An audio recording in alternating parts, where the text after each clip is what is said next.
오늘 우리에게 주신 하나님의 말씀입니다. 사도행전 20장 13절에서 24절 말씀입니다. 제가 읽어드리겠습니다. 13절부터입니다. 우리는 앞서 배를 타고 앗소에서 바울을 태우려고 그리로 가니 이는 바울이 걸어서 가고자 하여 그렇게 정하여 준 것이라. 바울이 앗소에서 우리를 만나니 우리가 배에 태우고 미둘레네로 가서 거기서 떠나 이튿날 기오 앞에 오고 그 이튿날 사모에 들르고 또 그 다음 날 밀레도에 이르니라. 바울이 아시아에서 지체하지 않기 위하여 에베소를 지나 배 타고 가기를 작정하였으니 이는 될 수 있는 대로 오순절 안에 예루살렘에 이르려고 급히 가미러라.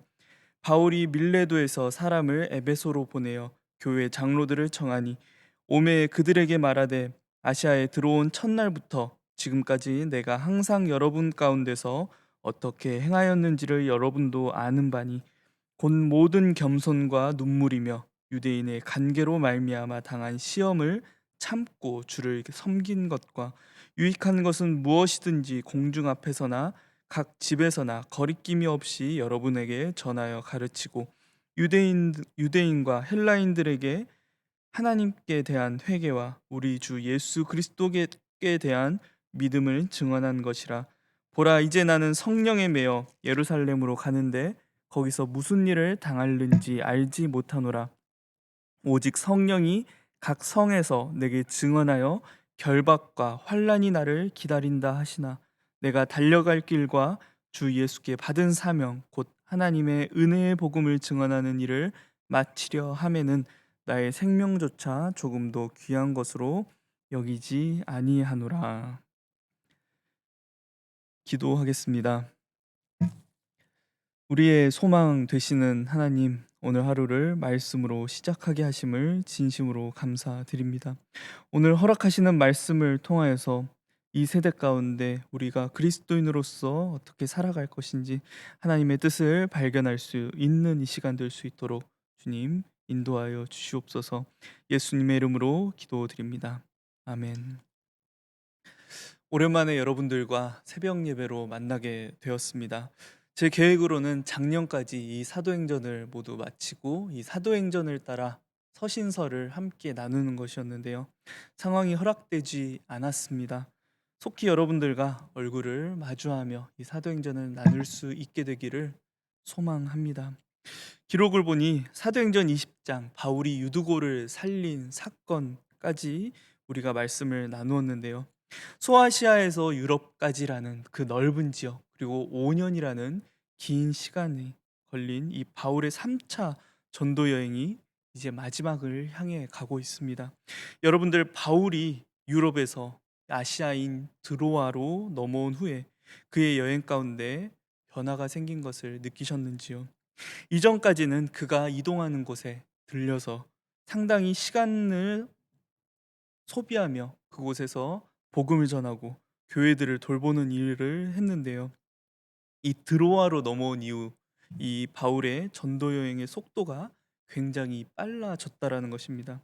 드로아에서 유두고라고 하는 이 청년이 창노에서 떨어진 그 이유, 바울이 그 드로아에 도착한 그 다음 날 떠나기 위해 설교를 밤중까지 계속한 것이 원인이었습니다. 그리고 이 14절 이후에 등장하는 그 지명들은 대부분 섬이거나 항구의 이름들을 가지고 있는데요.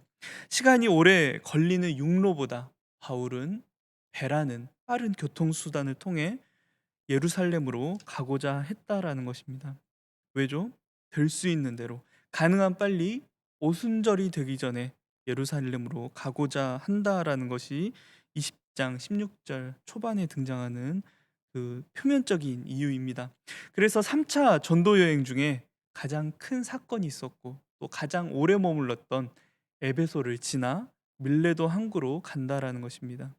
그 항구에서 본격적인 항해를 시작하기 이전에 잠시 정비하는 시간을 갖게 되고요. 그때 에베소 장로들을 불러서 그 설교를 하며 이야기를 나누는데 이 설교 가운데 바울이 오순절까지 예루살렘으로 가고자 하는 이유를 엿볼 수 있습니다. 22절부터 24절까지의 본문인데 한번 보여주실 수 있을까요? 22절 보라 이제 나는 성령에 매여 예루살렘으로 가는데 거기서 무슨 일을 당할는지 알지 못하노라. 23절 오직 성령이 각 성에서 내게 증언하여 결박과 환란이 나를 기다린다 하시나. 24절 내가 달려갈 길과 주 예수께 받은 사명 곧 하나님의 은혜의 복음을 증언하는 일을 마치려 하면은 나의 생명조차 조금도 귀한 것으로 여기지 아니하노라. 성령이 바울을 급하게 이끌어 가시는 이유입니다. 전 세계에 흩어진 디아스포라 유대인들이 예루살렘으로 모이는 기간이 있습니다. 바로 6월절부터 오순절까지입니다. 약 60일 정도가 되는 시간인데요. 사도행전 2장에도 이 기간이 등장합니다. 이 오순절을 기점으로 새로운 성령의 시대가 도래했고요. 또 복음이 예루살렘과 온 유다와 사마리아를 거쳐 땅끝까지 복음이 전해지는 그 시작의 날이기도 했습니다. 이 사도행전 2장에서는 베드로와 제자들을 성령께서 중점으로 사용하셨고요. 그런데 이와 비슷한 의미로 성령께서 바울을 사용하신다라는 것입니다. 바울을 이 오순절 이날 그 예루살렘에 있는 그 유대인들을 향해 복음을 전하게 하심으로 복음이 새로운 국면으로 접어들게 하신다라는 거죠. 우리는 그 결과를 알고 있습니다. 무엇이죠? 복음이 로마 그리고 그 시대의 땅끝이라 이야기하는 서바나 스페인까지 복음이 전해지는 새로운 국면을 맞이하게 된다라는 것입니다. 그런데 그보다 앞서 우리가 이 바울에게 또 이 말씀 가운데 나타난 표면적인 결과가 정해져 있습니다. 성령의 이끌림을 받아 복음을 전하러 가는 그 예루살렘, 바울이 그 목적지로 향하고 있는 예루살렘에서 무엇이 기다리고 있습니까? 오늘 말씀 가운데 등장하죠. 결박과 환란이라는 것입니다. 이전에 바울은 환란 앞에 도망가기도 했었고요. 그가 만났던 이후에 만났던 그 모든 환란들은 모두 사역 가운데 갑작스럽게 일어난 일들이었습니다. 그런데 이제는 그 눈앞에 그의 앞에 환란이 정해져 있다라는 것입니다. 그런데 그는 그 에베소 장로들을 불러 모아놓고 자신 앞에 환란이 정해져 있음에도 불구하고 이와 같이 이야기합니다. 나의 생명조차 조금도 귀한 것으로 여기지 아니하노라. 우리는 이 모습을 보며 역시 바울이구나라는 생각을 하실지도 모르겠습니다. 그런데 바울이 아무 두려움 없이 이 말을 했을까요? 바울도 매우 두려워하지 않았을까라는 생각을 해보게 됩니다. 저는 그 바울의 두려움을 오늘 우리 본문 가운데 13절에서 느끼게 됩니다. 급하게 예루살렘으로 가는 그 바울의 여정 가운데 13절의 한 부분이 눈에 띄었습니다. 우리 13절 말씀을 한번 보여주시겠어요? 13절 우리는 앞서 배를 타고 앗소에서 바울을 태우려고 그리로 가니 이는 바울이 걸어서 가고자 하여 그렇게 정해준 것이라. 갑자기 바울이 일행과 떨어져서 혼자 걸어가고 싶다라고 이야기합니다. 그 급하게 예루살렘으로 향하는 와중에 바울이 홀로 걸어간다라고 하죠. 드로아에서 앗솥까지 바울이 걸어갔다라고 하는데요. 이 거리가 약 35에서 40km의 거리가 된다라고 합니다. 걸어서 가면은 15시간에서 많게는 20시간 이상이 걸리는 시간입니다. 어, 우리가 있는 이 상도동에서 용인을 조금 지나치는 거리라고 생각하시면 됩니다. 바울은 몸도 약하고요. 또 그 여행길이 위험하고 어려울 텐데 왜 굳이 홀로 가려고 했을까요?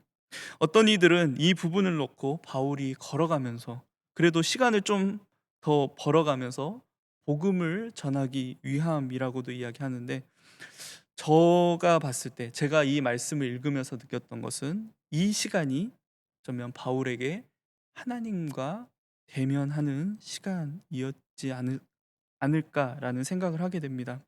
저는 오늘 이 바울의 모습을 보면서요, 예수님을 떠올리게 되었습니다. 홀로 산에서 기도하셨고 또 겟세마네 동산에서 기도하셨던 예수님, 자신을 쫓아다니며 메시아라 높이는 그 사람들 가운데서도 예수님은 하나님 아버지의 음성을 듣는 것을 가장 중요하게 생각하셨습니다. 이 잔을 내게서 옮기고 싶은, 십자가라는 정말 두려운 그 상황을 앞두고서 예수님은 아버지의 뜻을 구하고 그 뜻을 따르기로 작정하셨습니다. 바울도 이 시간 동안 하나님 앞에 기도하며 하나님의 뜻을 구하며 자신의 뜻을 하나님께 맞추고자 하지 않았을까요? 바울은 자신이 앞둔 그 상황을 두려워했을 것입니다. 하지만 이 시간, 이 15시간에서 20시간 걸리는 이 시간 동안 기도하며 다짐하는 것입니다. 그리고 저는 이 바울이 고백하는 24절의 고백이 이때 정리되지 않았을까 생각합니다. 24절 말씀을 다시 한번 보여주실까요?